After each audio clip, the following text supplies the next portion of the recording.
आपका हमारे YouTube channel focus UPPSC पर। आज मैं जीव विज्ञान के कुछ महत्वपूर्ण प्रश्नों का आप सभी को रिवीजन कराऊंगी, जो कि परीक्षा की दृष्टि से अति महत्वपूर्ण है।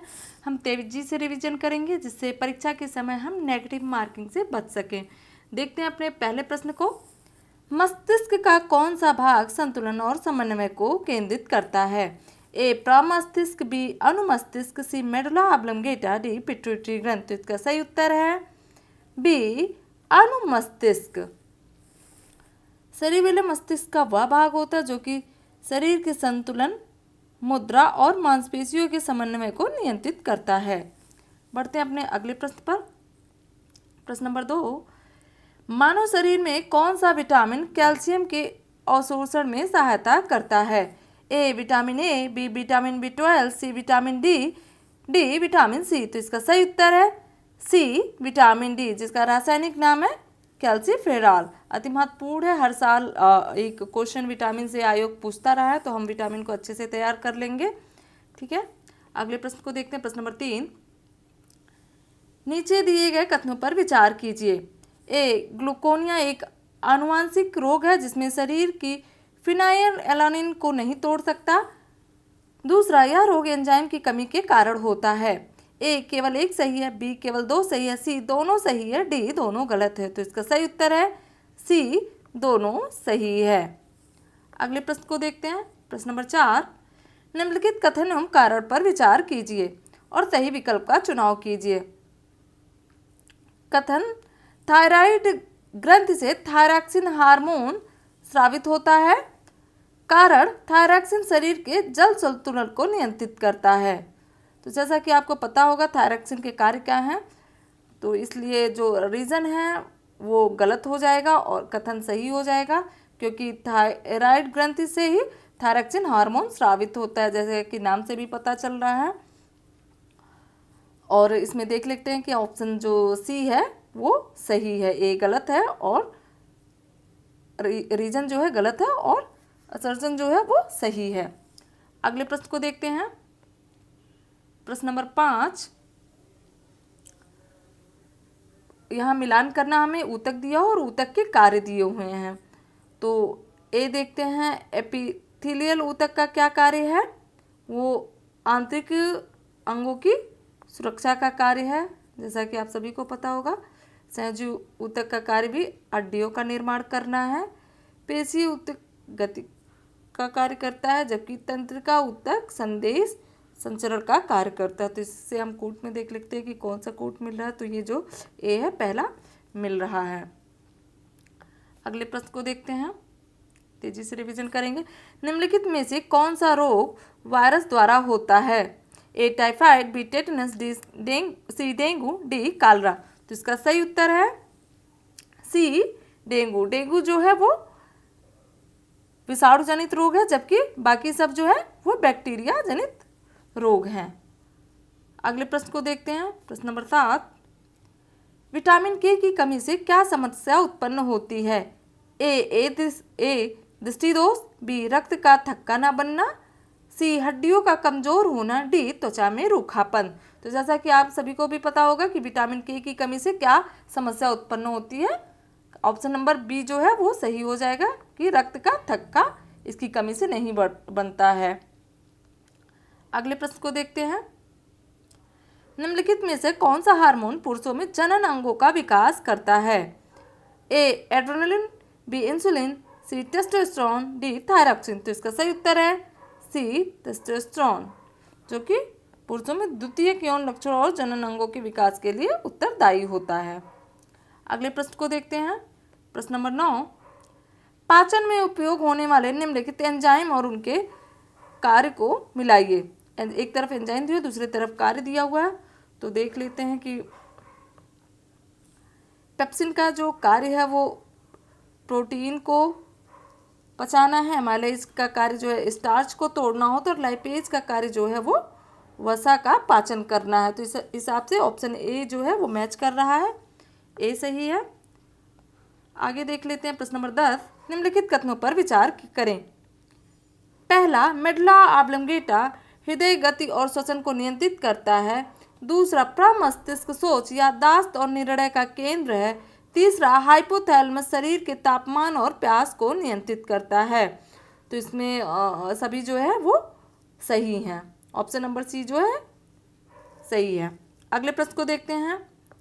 प्रश्न नंबर 11, रोग एवं रोगजनक दिए हुए हैं और यहाँ हमें मिलान करना है। एक तरफ रोग दिए हो, दूसरी तरफ रोगजनक दिए हुए हैं।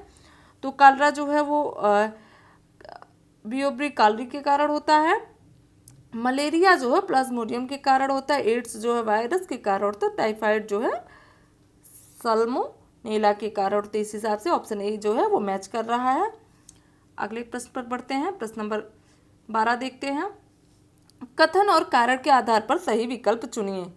कथन ए मलेरिया का निदान ब्लड स्लाइड की जांच से किया जा सकता है। कारण मलेरिया का परजीवी प्लाज्मोडियम आरबीसी के अंदर पाया जाता है। ए और आर दोनों सही हैं और आर ए की सही व्याख्या है। बी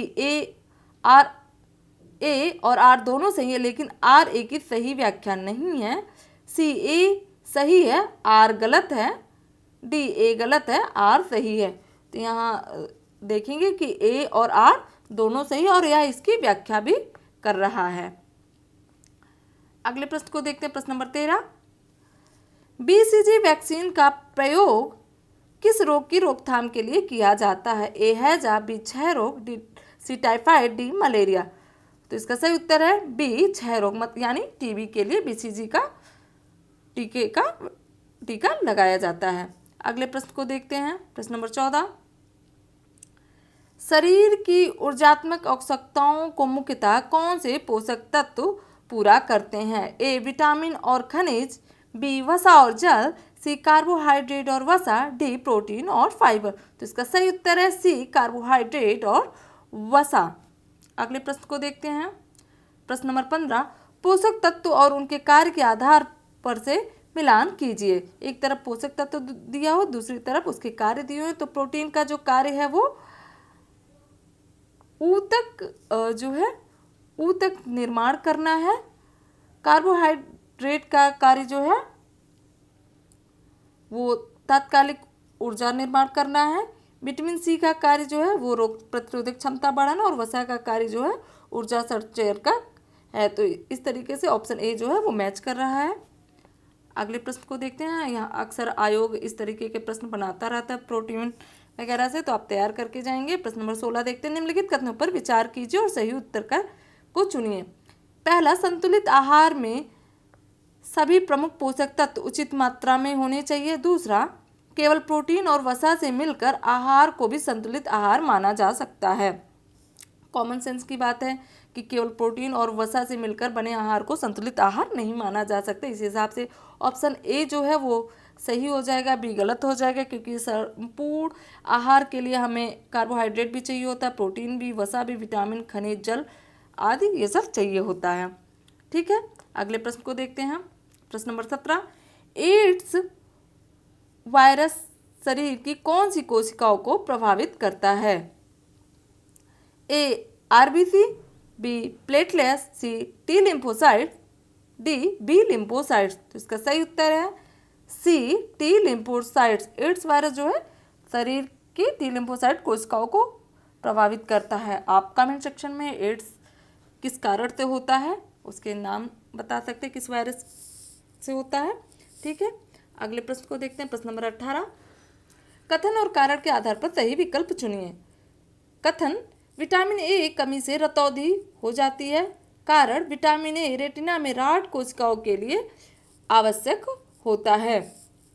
ए और आर दोनों सही है और आर ए की सही व्याख्या है। बी ए और आर दोनों सही है लेकिन आर ए की सही व्याख्या नहीं। सी ए सही है, आर गलत है। डी ए गलत है, आर सही है। तो इसका सही उत्तर है ए और आर दोनों सही और आर ए की सही व्याख्या है, यानी कथन भी सही और उसका कारण भी सही है। अगले प्रश्न को देखते हैं।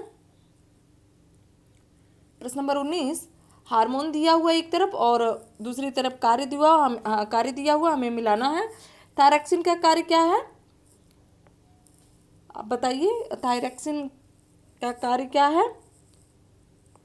चयापचय दर को नियंत्रित करना। इंसुलिन का कार्य क्या है? रक्त में शर्करा घटाना। अक्सर शुगर पेशेंट को इंसुलिन के इंजेक्शन दिए जाते हैं। एड्रेनलिन का कार्य क्या है? वह प्रतिक्रिया के दौरान उत्पन्न होता है। प्रोलैक्टिन दूध उत्पादन में सहायक होता है। इस तरीके से ऑप्शन ए जो है वो मैच कर रहा है। अच्छे से तैयार करके जाएंगे। अगले प्रश्न को देखते हैं। प्रश्न नंबर 20, निम्नलिखित कथनों पर विचार कीजिए। पहला, लीवर मानव पाचन तंत्र का सबसे बड़ा अंग है। दूसरा, यह पित्त स्राव करता है जो वसा के पाचन में सहायक होता है। तीसरा, यकृत एमाइलेज एंजाइम बनाता है जो स्टार्च को पचाता है। तो इस तरीके से देखते हैं इसमें कौन सा ऑप्शन सही है और कौन सा गलत है। ए पहला और दूसरा सही है, तीसरा गलत है क्योंकि यकृत का कार्य जो है एंजाइम बनाना नहीं है। यहाँ देखिए यकृत सबसे बड़ा अंग है और यह पित्त रस बनाता है जो वसा के एमल्सिफिकेशन में मदद करता है। ठीक है, और जो एमाइलेज है वो लार ग्रंथियों द्वारा बनता है। अगले प्रश्न पर बढ़ते हैं। प्रश्न नंबर 21, पाचन तंत्र का कौन सा भाग अधिकांश पोषक तत्वों का अवशोषण करता है? ए आमाशय, बी लघु आंत, सी यकृत, डी बृहद आंत। तो इसका सही उत्तर है बी लघु आंत, मतलब यानी स्मॉल इंटेस्टाइन। लघु आंत विशेषकर इलियम और जेजुनम भाग के प्रमुख रूप से पोषक तत्वों का अवशोषण होता है। ठीक है, अगले प्रश्न को देखते हैं। प्रश्न नंबर 22, कौन सा ऊतक हृदय की दीवार बनाता है? ए पेशीय ऊतक, बी तंत्रिका ऊतक, सी एपिथेलियल ऊतक, डी संयोजी ऊतक। तो इसका सही उत्तर है ए पेशीय ऊतक यानी कार्डियक मसल टिश्यू। ठीक है, अगले प्रश्न को देखते हैं। प्रश्न नंबर 23, कौन सा रोग जीवाणु द्वारा होता है? ए मलेरिया, बी डेंगू, सी क्षय रोग, डी एड्स। तो इसका सही उत्तर है सी क्षय रोग, जो कि बैक्टीरिया के कारण होता है। बाकी मलेरिया जो हो परजीवी के कारण होता है। डेंगू और एड्स जो है वायरस के कारण होता है। आप बता सकते हैं कमेंट सेक्शन में कि डेंगू किस वायरस से होता है, उस वायरस का नाम लिख सकते हैं।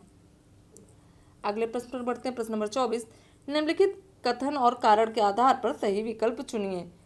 कथन, पिट्यूटरी ग्रंथि को मास्टर ग्रंथि कहा जाता है।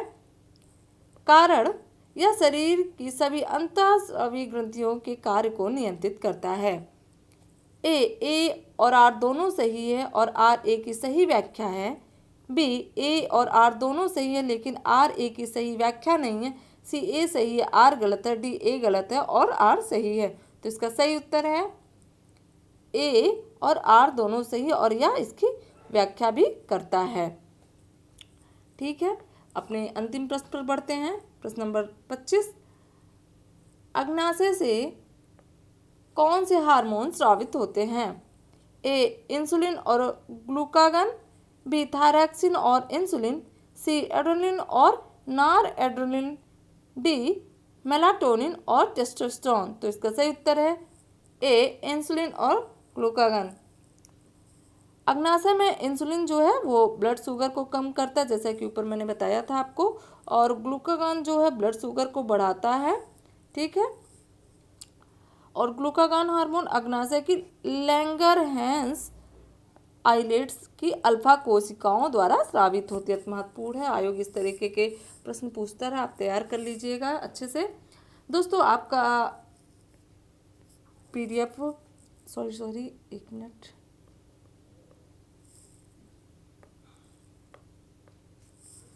दोस्तों इसका पीडीएफ आप हमारे टेलीग्राम चैनल फोकस यूपीपीएससी से प्राप्त कर सकते हैं। अगले वीडियो में पुनः ऐसे ही महत्वपूर्ण प्रश्नों का रिवीजन कराया जाएगा। अगर आपको हमारी ये पहल अच्छी लग रही है, अपने दोस्तों के साथ ज़्यादा से ज़्यादा शेयर कीजिए, वीडियो को लाइक कीजिए, चैनल को सब्सक्राइब कीजिए और कमेंट सेक्शन में आप बता सकते हैं कि आपको हमारा वीडियो कैसा लगा। धन्यवाद।